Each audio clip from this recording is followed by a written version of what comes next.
Hello, today we are looking at unit number two of um, matter and materials in term number 2. Remember, we have 3 units. We have covered the first unit with 3 lessons, and today we are starting with unit number 2. Okay, so let's look at how unit number 2 is broken down, or the mind map of unit number 2. Let's look at that. Okay, unit number 2 is broken into 8 sub sections. Okay, and subsection number 6 is divided into 3 subsections. So we are going to focus on 2.1 to 2.5 in this lesson. 2.1 to 2.5, and we are going to start with the particle model of matter. Okay, we have discussed matter when we started with the particle under atoms. Okay, so now we are going to look at particle model of matter. Okay, so we are going to start with particles. Okay, this should be more of a revision. The atmosphere of Earth, the ground on which we walk, the food that we eat, the plants, and even our bodies are made of something we call matter. Matter is anything that takes space and has mass, even if we cannot see it with our eyes. Please know this definition of matter. Matter is anything that takes up space and has mass. Even if we cannot see it, it is with our eyes. The air we breathe consists of largely of nitrogen gas and oxygen gas. Neither of these gases can be seen or be smelled, but we know that they are there because they take up space of Earth's atmosphere. If a large enough quantity of gases were collected in a cylinder, we would be able to see that it also has mass. All matter consists of atoms. Here's an interesting fact.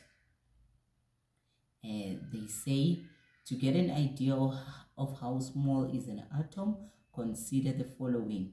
18 millimeter water contains approximately, 18 millimeter is just above a tablespoon of water, and it has got, this is such a big number. I don't know what it is. 18 times 10 to the power 23 atoms. That is 18 with 23 zeros. It looks like this. This is how many atoms just a tablespoon of water has. Okay, so now let's look at models. Now we know what is particles. Okay, a model in science can be a physical object, for example, a bridge or construction. Number 2, it can be a theory that consists of a number of ideas, and diagrams. Oh no. Were we on the next page?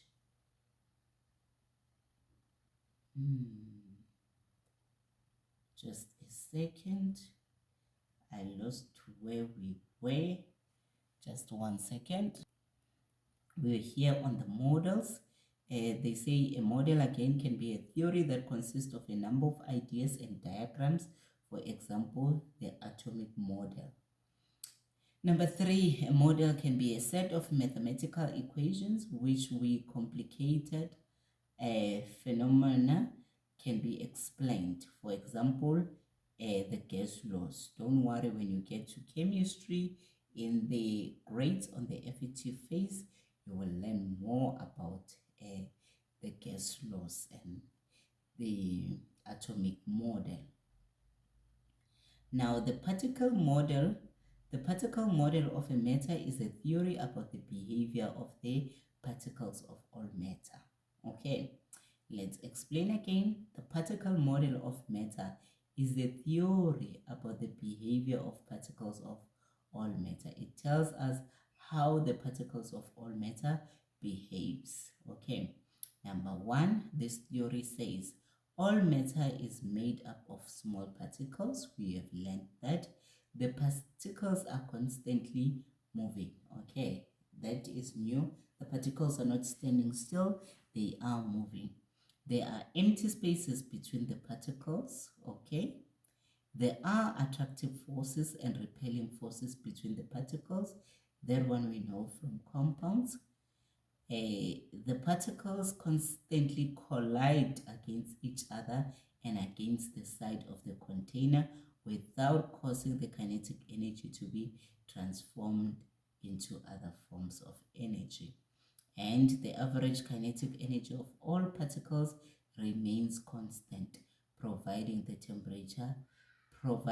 the temperature remains constant. So you need to know all this what the particle model theory. Okay, so you need to know all these items. Okay, and then quick fix: atoms and molecules are particles in the particle model of matter. Even though atoms are too small to see, this model is used to explain the behavior of particles and certain phenomena. And then we go to states of matter. This by now you know. Okay, the arrangement of solid particles of matter brings about three main states of matter. We have solids, we have liquid, we have gases. So you see solids, particles are close to each other, and the liquids, they are close but there's a little bit of space, and gases, they are far apart from each other. So let's look at the particles in each state of matter. So we know this is solid. Solid particles are closely packed in a regular arrangement. Okay, they are close to each other. They do not move around but vibrate against each other. So they just vibrate against each other, but they don't move. They have strong forces holding them together. They are very small spaces between them. So you see small spaces. So when you define the particles of a solid, you need to talk about the arrangement, you need to talk about movement, you need to talk about the forces, and you need to talk about the spaces. Let's look at the liquid. Particles are loosely arranged but still quite close to each other. Particles can move quite fast and slide past each other. They have weaker forces holding them together. They take the shape of the container and have small spaces between them. Okay, these are the particles. And we look at the particles of gases. No particular arrangement. Particles are far from each other. Forces are extremely weak. Particles can move very fast and freely and can collide with each other. They have very big spaces between particles compared to those in solids and liquids, and they fill the whole container. Those are the properties of gases. Okay, so please know all these three. Okay, the spaces between particles are empty. Note these spaces do not contain air, they contain nothing. It's just empty spaces. Okay, to explain the behavior of particles in any of the three states, the particle model of matter is used. This is a scientific theory. Okay, so let's see if we can continue. And we look at diffusion. They say particles of matter possesses energy, which is movement energy, because they are constantly moving. These movements are random. Each time a particle collides, see, it's different particle, they are hitting each other, which means they are colliding. Each time a particle collides, it changes direction. These unplanned movements can be represented as follows. That is the representation. If a particle have a lot of energy, it can move fast. The forces between the particles determine how freely they are to move. Weak forces and high energy, a lot of movement of particles. Please know this combination: weak forces and high energy, a lot of movement of particles. Strong forces and low energy, movement of particles is restricted. Like solid, there is no movement. So there are strong forces and low energy. Please know this combination. Okay, the forces between the particles determine how free are they to move. So if the particle have got weak forces and high energy, you know there is a lot of movement.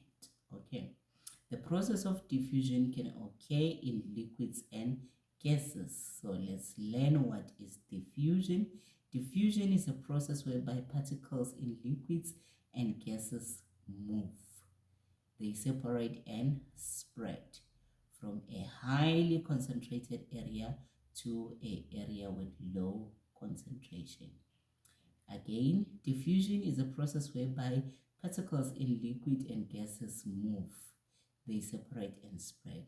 They move from a highly concentrated area to an area with a lower concentration.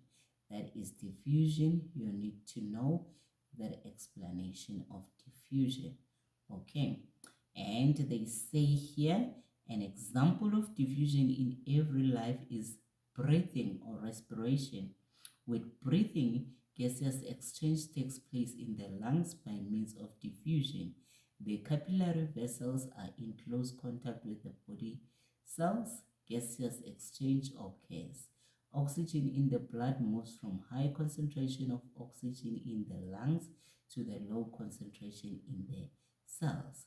Carbon dioxide moves from high concentration in the cells to the low concentration in the lungs. Diffusions happen faster in gases than in liquids. Okay, please know that faster in gases than in liquids. And then let's look at the physical changes. Heating or cooling can cause a material to undergo a physical change. When energy or heat is added to the particles of a solid, the movement energy of the particles increases until it reaches melting point. The more movement energy the particles have, the weaker the forces between the particles. Remember, the weaker forces and high energy, it is the high movement of the particles. If particles receive enough energy, the solid melts. When material has melted completely, kinetic energy will start to increase again as the temperature increases. The particles move even further apart. If liquid particles have enough energy or they are heated, the forces between the particles will break, so it can move much further. It will change to gaseous state. That way, the physical appearance of water changes when energy is added, heated, or removed, which is cooling. At room temperature, water is colorless liquid. If energy is removed and it cools down to 0 degrees Celsius, it will freeze. It will become a colorless solid called ice. Okay. Now, let's look at our time. For the solid, which is ice, to change to liquid again, it must be heated. The process is called melting. When energy is added, it will boil at 100 degrees Celsius. Steam forms, which is sometimes visible but disappears quickly into atmosphere between the other air particles as colorless gas. And I don't want to continue because this is a lot of information. So let's stop here at 2.5, page 129. We will continue with page 129, freeze or solidify. Thank you for now.